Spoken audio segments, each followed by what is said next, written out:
네, 반갑습니다. 11월 3일 금요일 마감 시간입니다. 코스피 지수가 지금 사흘째 상승 마감을 했습니다. 바닥에서 빠르게 올라와주고 있기 때문에 매우 긍정적으로 풀리게 되는 모습이고요.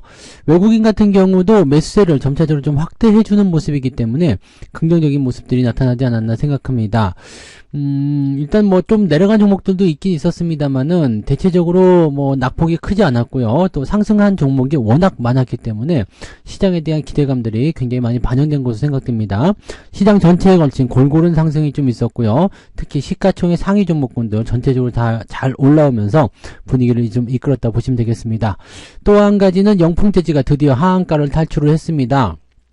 장중에 변동성은 좀 많이 나오긴 했습니다만은 그래도 하한가 탈출이 됐기 때문에 이제라도 매도를 좀 하실 수 있지 않았을까 생각되고요. 조금 올랐어요. 네, 조금 올랐기 때문에 이 기회를 절대 놓치지 말고 꼭 매도를 하셨으면 하는 바람이 좀 있습니다.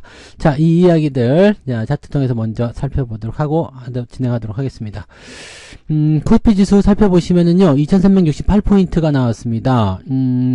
위쪽 라인대, 지금 아래쪽 이 저항선은 넘어선 것 같고요. 위쪽에 21선 저항대가 남아있는데, 요게 이제 다음 주에 만기일과 만나게 되면 어떻게 변할지 잘 모르죠. 다음 주까지 올라갈 수 있겠죠. 월요일까지는 상승할 수 있겠는데, 만기일에 대한 부담감도 좀 있을 거고요. 또 실업률 발표가 나오고 나서 미국 증시가 어떻게 반응을 할 것이냐에 따라 좀 다를 수 있겠습니다. 변동성은 살짝 나타날 수 있을 것 같긴 한데 현재 그 시장 분위기로 봐서는 2차 전지가 많이 밀리지 않는다라면 네, 일단 상승 기조는 계속 유지되지 않을까라고 생각됩니다. 외국인의 수급 역시도 들어오는 모습이었고요. 환율이 또 강하게 떨어지는 모습이었기 때문에 현재 같은 상황이라면은 외국인 수급에 의한 그런 시총 상위 종목군들의 움직임들이 시장을 떠받들어 줄 것이다 라고 생각을 해볼 수가 있겠습니다. 분봉 상황 보시면은 뭐 아침에 떠서 시작한 부분들은 그냥 그대로 유지가 됐기 때문에 사실 오늘 별로 재미는 없었어요. 올라가서 시작했고 올라가서 그냥 그 가격대로 그냥 끝나버리는 경우가 많았거든요. 그래서 뭐 급등주라든지 아니면은 뭐 아래쪽부터 계속해서 올라가는 그런 형태의 모습보다는 그냥 유지가 되는 그런 형태로 가지 않았을까라고 생각되는 모습입니다. 그래서 오늘은 아침에 여기 한 10시경에 매수하신 분들은 좀 재미가 있었을 것 같긴 한데 그거 아니면은 그냥 네 매수하신 가격대 근처에서 놀다가 끝났을 것 같다 판단이 좀 들죠.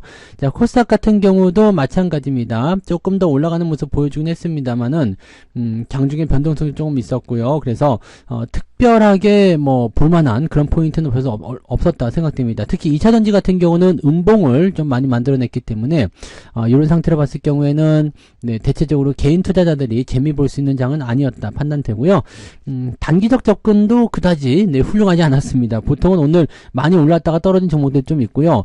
밑에서부터 살살 올라간 종목들도 있긴 있어요. 뭐 휠라홀딩스 같은 경우는 계속해서 상승하다 하면서 마무리됐거든요. 그러니까 이런 포인트 같은 경우는 뭐 아침 일찍 매수가 들어왔으면 재미는 있었겠죠. 근데 그 외의 종목은 대체적으로는 위쪽에서 좀 내려오는 형태를 보여줬거든요. 뭐 포스코 홀딩스라든지 이런 것도 보시면 상승 흐름 이후에 계속 떨어지는 형태의 느낌이죠.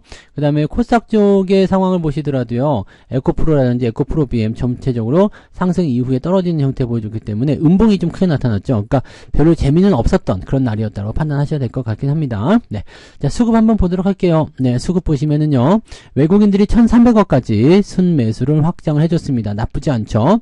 그 다음에 기관 같은 경우도 현재 순매수 골고루 다 들어왔어요. 그래서 1,600억 둘이 합쳐가지고 3,000억이죠. 그러니까 이런 매수가 들어오게 되면은 그래도 짱짱한 그런 어떤 시장 분위기를 만들 수 있습니다. 특히 이제 이렇게 매수가 들어오게 되면은 그 뭐라 그럴까요? 그 대형주 쪽으로 매수가 들어가는 경우들이 많기 때문에 기대감이 좀 커질 수 있고요. 대신에 금융투자 쪽 매수만 들어왔다면 단기적인 어떤 포지션 때문에 약간 걱정했을 수도 있겠는데 투신도 들어왔고요. 연기금도 들어왔어요. 그러니까 오늘 매수 포인트들은 골고루 진행이 됐기 때문에 그렇게까지 단기적으로 치우치지 않은 그런 형태였다고 판단하실 수 있겠고요.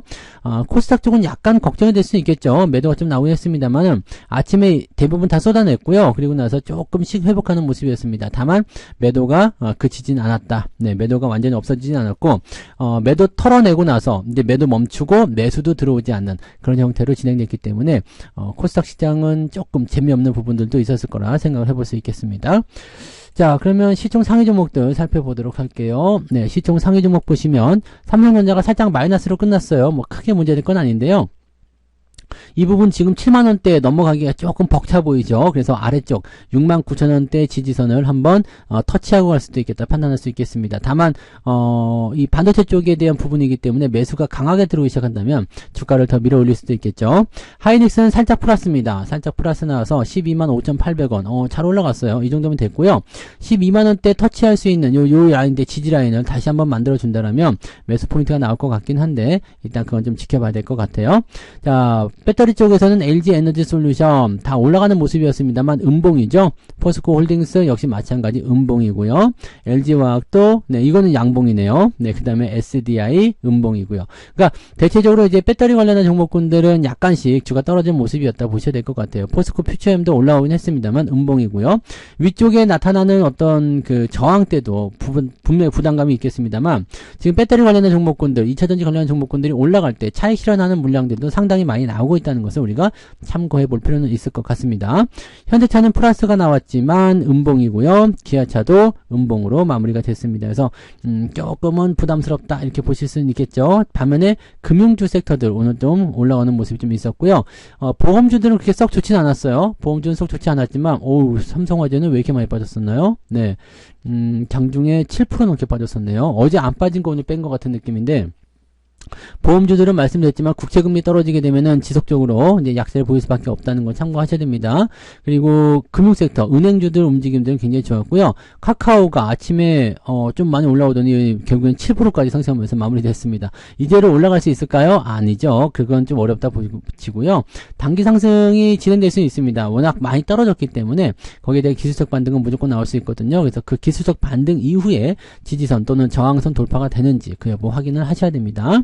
자, 뒤로 넘어가도 마찬가지로 대부분 다 올랐습니다.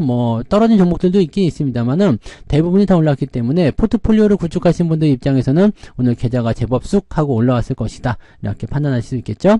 자, 코스닥 같은 경우 보시면은 에코프로비엠은 5.99 이거는 양봉 나왔네요. 23만원까지 25만원까지 올라갈 수 있다 말씀드렸죠. 그래서 기술적 반등인지 아닌지 그 여부는 그 이후에 판단하시는 게 좋겠고요. 에코프로는 마이너스 1.85로 떨어지는 모습이었고요. LNF 역시도 저항대에 부딪혀가지고 이제 또 어떻게 될지 모르죠. 지난번에도 저항대 부딪히면서 크게 떨어졌었는데 이번에도 그렇게 될 것인지 한번 봐야 되고요. 포스코 DX는 별다른 움직임 없었습니다. 코스닥 쪽도 그렇게까지 크게 문제될 건 없었어요. 그냥 대체적으로 다 오르면서 잘 보여줬고요. 띄엄띄엄 이제 떨어진 종목도 있긴 있었는데 그렇다 하더라도 크게 영향받을 만한 부분들은 아니었던 것 같습니다. 현대바이오가 좀 낙폭을 좀 크게 보였는데 단기 상승이 좀 셌었기 때문에 좀 떨어진 폭도 컸다 이런 식으로 받아들이시면 될 것 같고요. 특이사항이 없습니다. 그래서 전반적으로 이제 골고루 섞여 있고요. 그 다음에 올라간 종목의 숫자가 훨씬 더 많기 때문에 부담감은 크지 않았다라고 보시면 될 것 같아요. 자, 오늘 등락 현황 한번 살펴보도록 하죠. 거래소 먼저 좀 보시면은요. 722개 종목이 오늘 상승을 했고요. 161개 종목이 하락을 했습니다. 코스닥 같은 경우는 1237개 종목이 상승, 그 다음에 318개 종목이 하락입니다. 그러면은 거의 2000개 가까운 종목이 상승했다는 얘기죠. 아침보다 조금 더 상황이 좋아졌다라고 판단하시면 될 것 같아요. 상승률에 어떤 변화가 있을까요? 경보제약 상한가, 큐리언트, CCS, 대유, 에이텍까지 오늘 상한가 기록이 되어 있고요. 코난 테크놀로지, 세니젠, 유투바이오 등등등 해서 오늘 상승세가 제법 있습니다. 그래서 지금 여기 10% 이상 상승한 종목 숫자가 되게 많은 편이죠. 35개. 오늘 아침에도 많았는데요. 제법 많은 편으로 잡혀 있습니다.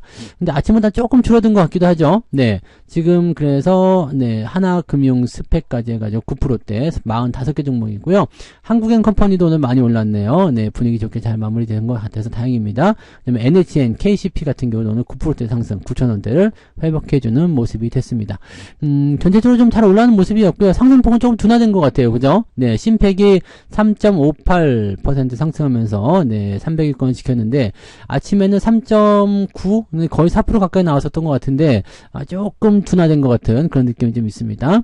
자, 하락률 보시면은요. 인포마크가 오늘 하한가 들어가 버렸어요. 그리고 HNP 디자인, 그다음에 현대바이오, 하이트론 등등등이고요.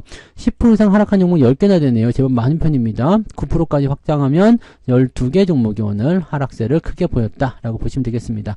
하락 포인트가 워낙 네, 상승에 비해서 적기 때문에 그렇게까지 큰 부담이 될 것 같지는 않았고요. 자, 포인트 보시면 이건 조금 늘었네요. 1.43. 뭐 ETF 다 뺀다고 하더라도 1%대 이상은 나올 것 같기 때문에 계좌 상승률이 이제는 조금 줄어들 것 같은 그런 느낌이네요. 그래서 한 2% 정도까지 한번 예상해 볼 수 있을까요? 아니면은 1%, 네, 1에서 2% 정도, 그 정도 사이에 오늘 상승률을 기록하시면 될 것 같다 보이고요. 대부분은 그 정도 올라가지 않았을까라고 생각을 좀 해봅니다. 네, 물론 그보다 더 미치지 못하거나 아니면 마이너스 나신 분도 있을 수도 있겠는데 뭐 오늘은 뭐 그럴 수도 있을 것 같다 판단되긴 합니다만 그래도 가급적 오늘 같은 날은 마이너스보다는 플러스 계좌가 나오는 것이 오히려 더 정상이지 않을까라고 생각을 해봅니다. 참고하시고요. 자, 매매 동향 보도록 할게요. 네, 기관적 움직임에서는 레버리지 순매수 있어요. 주가 더 올라간다 쪽에 베팅한 거죠. 포스코 퓨처엠, 카카오, 그 다음에 코스닥 150 레버리지, SDI, NL솔루션 등등등 2차전지 쪽을 매수를 좀 많이 해주는 모습이에요. 네, 그 다음에 매도는 하이닉스, 하이브, 셀트리온 쪽으로 진행되어 있고요. 특이사항은 없었던 것 같습니다. 물량이 뭐 많이 터진 건 아니기 때문에 좀 지켜봐야 되겠습니다만 기관들 입장에서는 2차전지 쪽을 매수하고 그 다음에 하이닉스 매도가 들어갔다. 삼성전자는 건드리지 않았던 것 같아요. 자, 외국인 쪽 입장은요. 하이닉스 많이 샀고요. 삼성전자도 많이 샀습니다. 그래서 어제 비해서는 조금 덜 산 거지만 이 정도라도 괜찮은 것 같아요. 네, 그래서 둘이 합쳐서 거의 1,800억 정도 순매수 들어와 있기 때문에 이쪽에서 거의 다 해줬다고 봐야 되겠죠. 그 다음에 2차전지 쪽의 매도는 계속 나오고 있습니다. 에코프로, 포스코 퓨처엠, SDI, 그 다음에 기아 섞어 있고요. 포스코 홀딩스, LG에너지솔루션, 에코프로, BM, LNF 등등등으로 해서 대체적으로 좀 매도가 많이 나온 편입니다. 그래서 외국인들은 2차전지 쪽에 거의 목숨 걸고 매도하는 그런 형태로 가고 있는 것 같다 판단이 좀 드네요. 자, 어쨌든 2차전지나 이런 쪽 매수가 들어왔기 때문에 뭐 금융섹터도 오늘 매수가 좀 들어온 것 같아요. 그래서 그런 쪽으로 움직임들이 변화하고 있다 정도만 우리가 알고 계시면 될 것 같습니다. 오늘 시장 자체적인 내용을 보게 되면 단기적 저항대에 근접했지만 거의 다 도달했기 때문에 상승에는 조금 제한적인 부분이 걸릴 수밖에 없겠다라고 판단합니다. 다만 이 저항대를 넘어서서 더 올라갈 수 있는 그런 파워가 있다면 아마도 시장의 어떤 전환점 그런 것들이 확실히 만들어지지 않을까라고 생각을 좀 해봅니다. 지금 상태에서는 네, 종목들 뭐 이것저것 막 여러 가지 대응하고 싶기도 하고 또 그러시겠지만 조금 참아주시는 게 필요하겠고요. 시장 흐름이 조금 안정화되거나 분위기가 좀 더 개선이 된다면 그런 자리에서부터는 매수를 들어가시는 게 유리하겠죠. 그러니까 지금 너무 서두르지 마시고요. 천천히 가시면 되겠습니다. 시장은 어디까지요? 2400포인트 이상 넘어가도 여러분들이 매수할 수 있는 기회가 많다라는 걸 꼭 명심하시고요. 제가 작년부터 말씀드리고 있는 2700포인트 그 자리는 한참 아직도 멀었잖아요. 그러니까 여러분들 그동안 회복 많이 시키는데 집중들 하시면 좋을 것 같다 생각이 듭니다. 네. 자, 이렇게 해서 오늘 이야기 다 해드린 것 같아요. 오늘은 뭐 별다른 게 없었기 때문에요. 그냥 편안하게 마무리한다 이렇게 생각하시면 되겠죠. 네, 한 주간 또 고생 많으셨고요. 네, 11월의 시작 조금 이제 올라오면서 상큼하게 시작이 됐으니까 긍정적인 기대감을 가지고 대응들 해주시면 좋겠습니다. 주말 동안은 푹 쉬시고요. 오늘은 뜨거운 불금 보내시고요. 네, 저는 내일 종목 진단으로 다시 오도록 하겠습니다. 고맙습니다. 본 방송에서 제공되는 모든 정보는 투자 판단의 참고 자료이며 투자의 최종 책임은 본 방송을 이용하는 본인에게 있습니다.